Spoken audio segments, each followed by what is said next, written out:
In the year 2020, 54% of children aged 16 through 17 participated in sports during the past 12 months.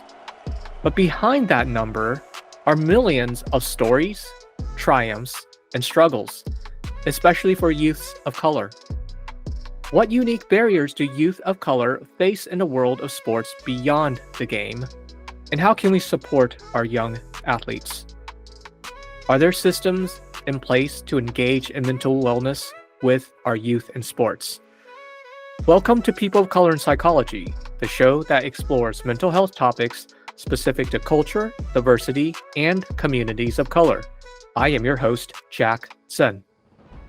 Our guest today is Coach Kayla Bryson, a mental performance coach located in Northern California, pursuing her certification as a mental performance consultant through the Association of Applied Sports Psychology. She has her bachelor's in psychology from Sacramento State University and her master's in sports and performance psychology from University of Western States.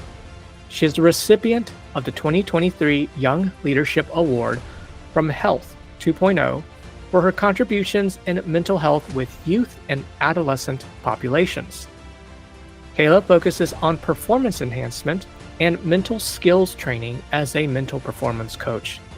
She has noticed the lack of awareness for youth mental wellness through her experience and has made it her goal to address the pressures faced by today's youth, specifically athletes and performers. As an African American mental performance coach, Kayla will be discussing her experiences addressing mental wellness in athletic spaces with underserved youth. Welcome and thank you, Coach K, for joining us. Thank you so much for having me, Jack. I'm excited to have our discussion today and be able to share my work experience. Yes. So this, in many ways, is a fascinating topic because oftentimes when we think about mental health, it's within the confines of just one therapist, one client. However, that is a very limited way in terms of being able to help the people that really do need the help. You're actually intervening what we call, preventative methods, because you're interacting with the youth where they are at in schools, they're in sports. So can you tell me a little bit more about your field? Because most of our listeners are therapists and they are working one-on-one sessions. So this may be new for them. Yes. So the field I broadly work in is sports psychology, but more in depth on that is mental skills training and performance enhancement. So my coaching philosophy is strength-based coaching. So I look at what strengths individuals bring to their teams and as athletes. This could be both the individual sport or team sports context, and how those individual skills then enhance the entire group. So these services can look at self-talk and goal setting, even addressing more non-tangible issues like burnout, then within a team dynamic leadership and culture building as well for team cohesion. I found that this line of work is more popularly now amongst professional athletes, and being able to talk to high school athletes who want to then pursue that trajectory for themselves, getting more aware of their mental and emotional standpoint while they're competing and performing. I remember, playing sports in high school and, just the support of having a coach is different than, having a mental performance coach. Can you tell us a little bit more about what that looks like maybe on a day-to-day basis? Yeah, so actually in cohesion with being a mental performance coach, I am actually a high school girls basketball coach. And so often I find myself trying to break that barrier of the actual skills and skill sets that are being taught through basketball on the court, defensive and offensive sets, and individual skill building. But then I also wear the hat of speaking on the mental skills.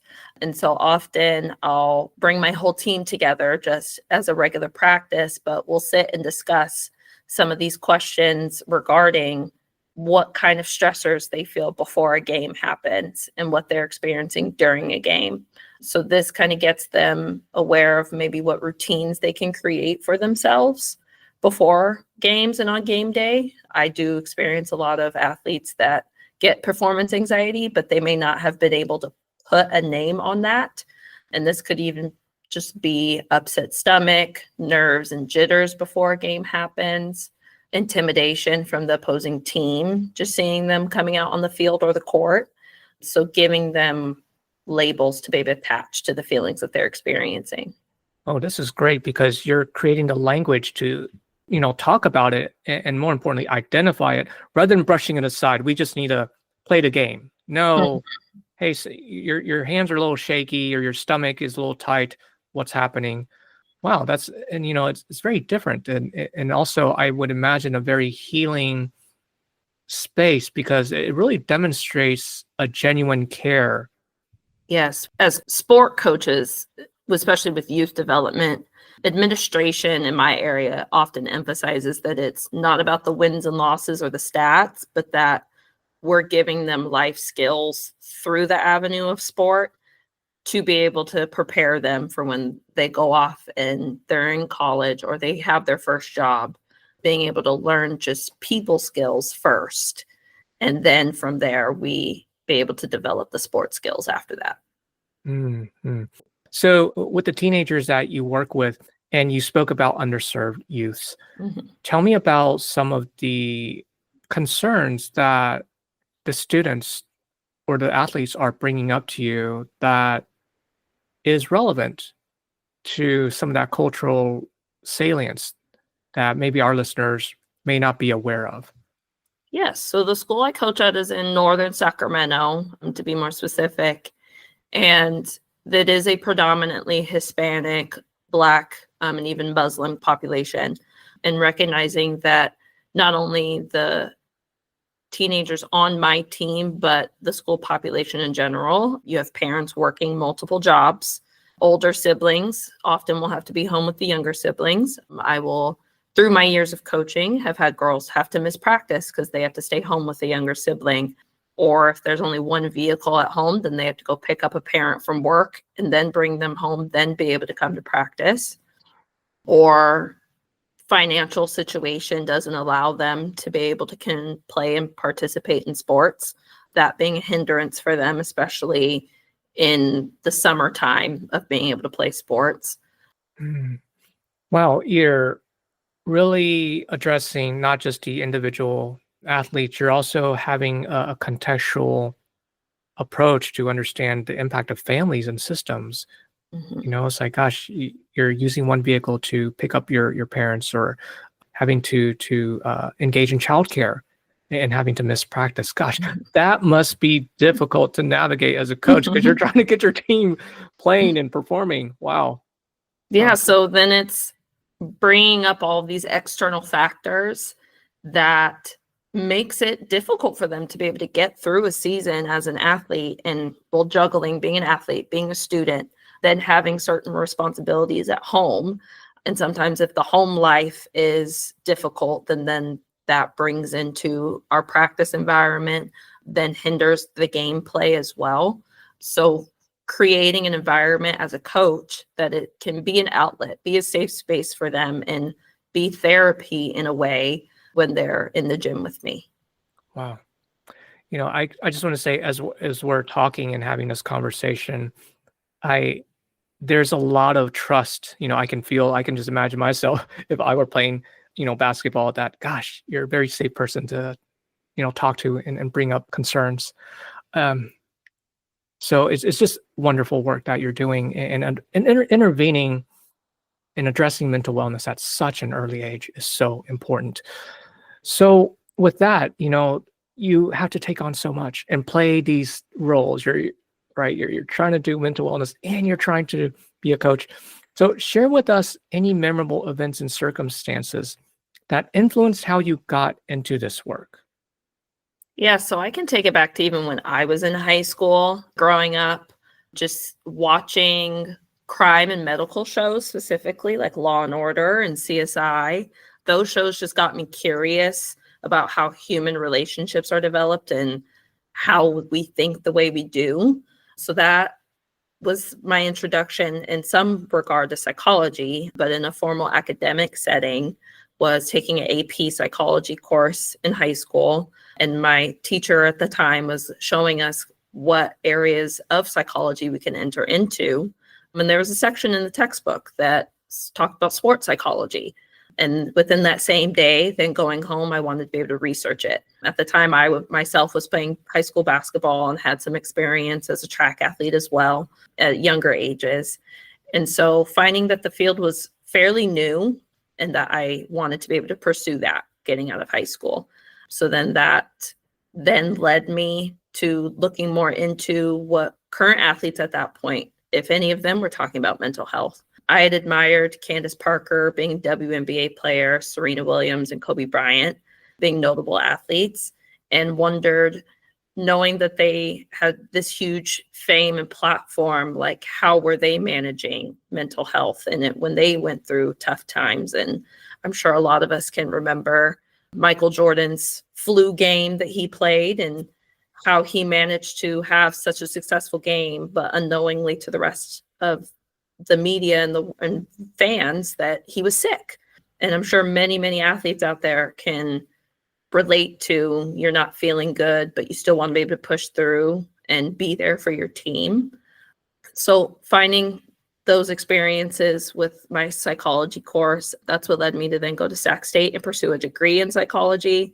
And that gave me a very foundational way of knowing other areas of psychology.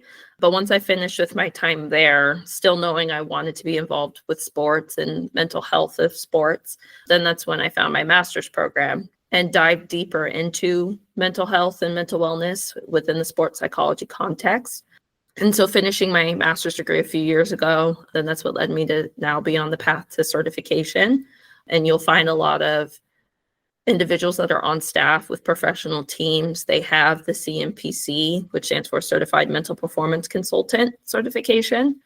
And so that is within our field, like the highest level that you can achieve to be a mental performance coach. I can see the thread, that the interest in psychology and finding a bridge with also sports and recognizing that sports in itself is an outlet. That being said, the competitive nature of sports can also create some challenges, especially if you're working with teams, and recognizing that the stuff that happens at home can also sometimes bleed into, I mean, it doesn't have to be home, it's just even socio-political environment can also bleed into the game, as well as the relationships with your team members.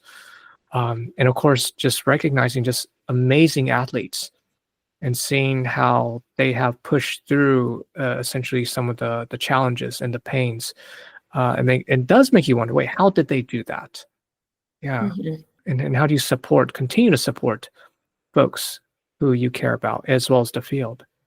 So I'm wondering too, it's a pretty long journey for all of us, right? When we are going through licensure, getting through certification, like when you're going through the CMPC certification process, all this takes so much time. So I'm wondering, either in your career as a person of color or just in general as a person of color, what were challenges that you faced and overcame?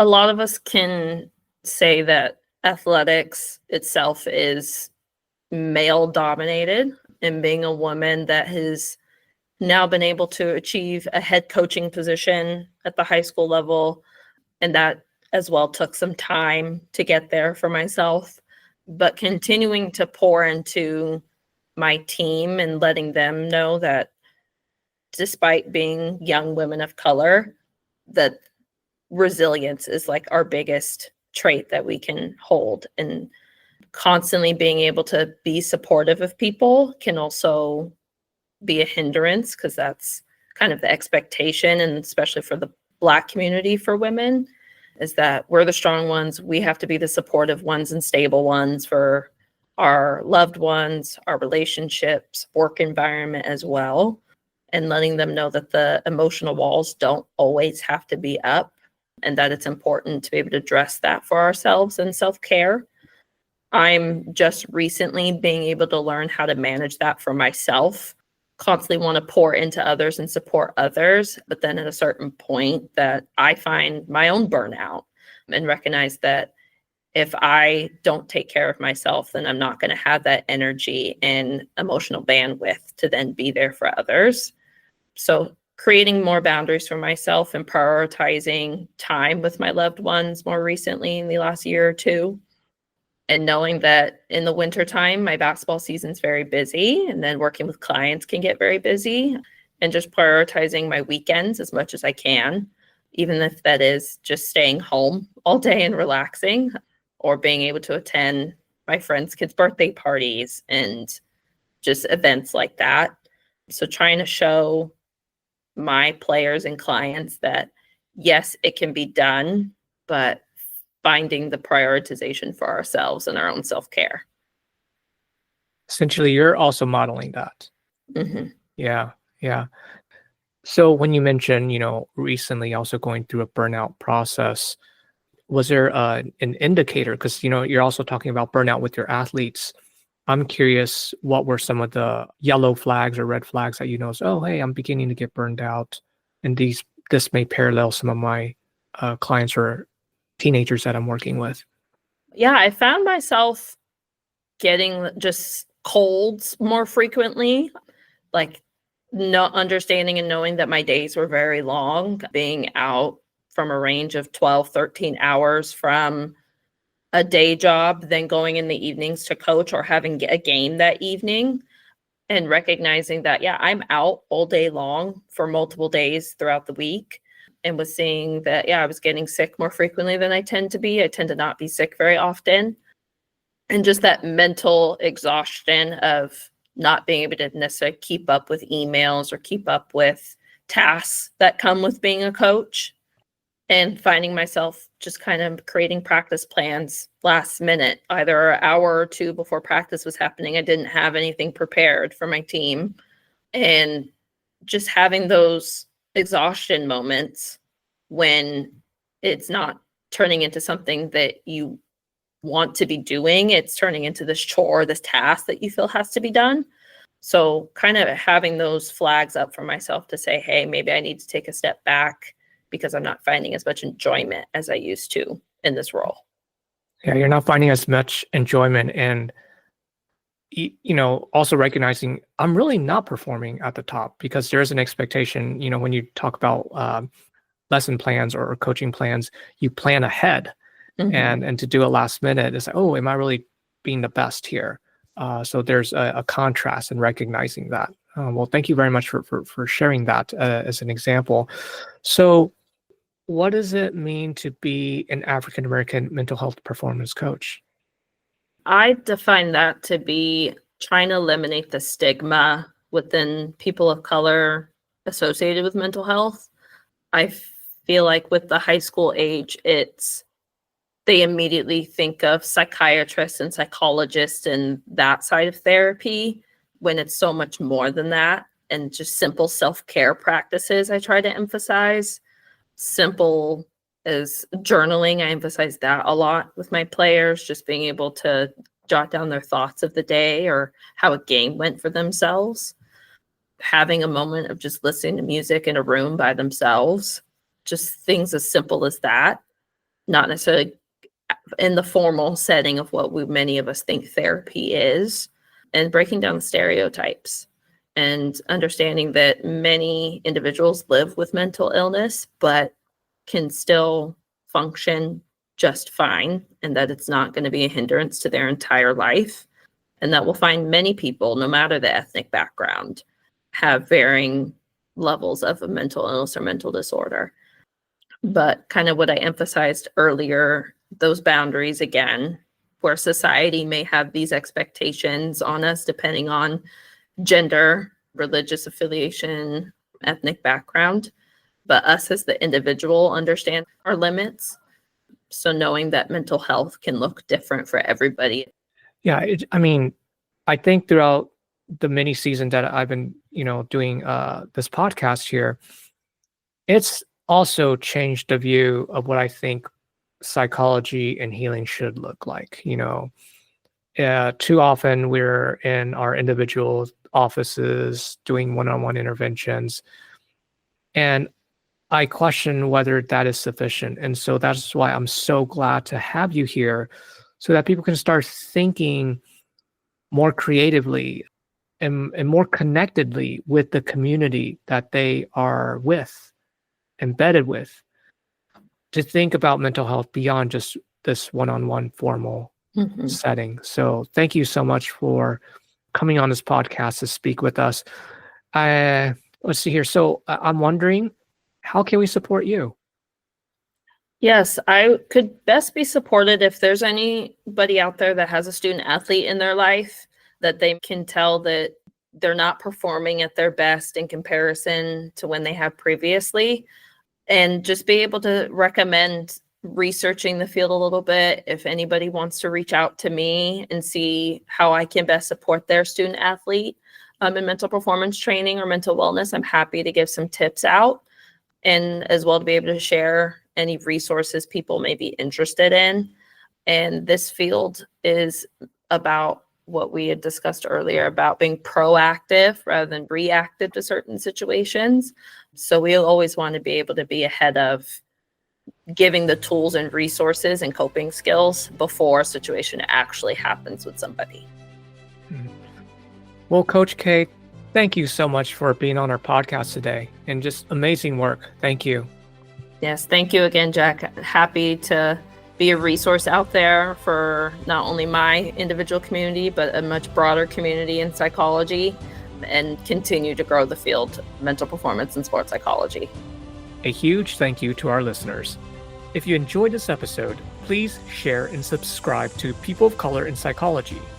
You can also support us by registering for continuing education courses or making a one-time donation on the Multicultural Counseling Institute's website. Your feedback is important to us, so feel free to send an email, a message on LinkedIn, or leave a voice message on our website. Until next time, this is your host, Jack Sun.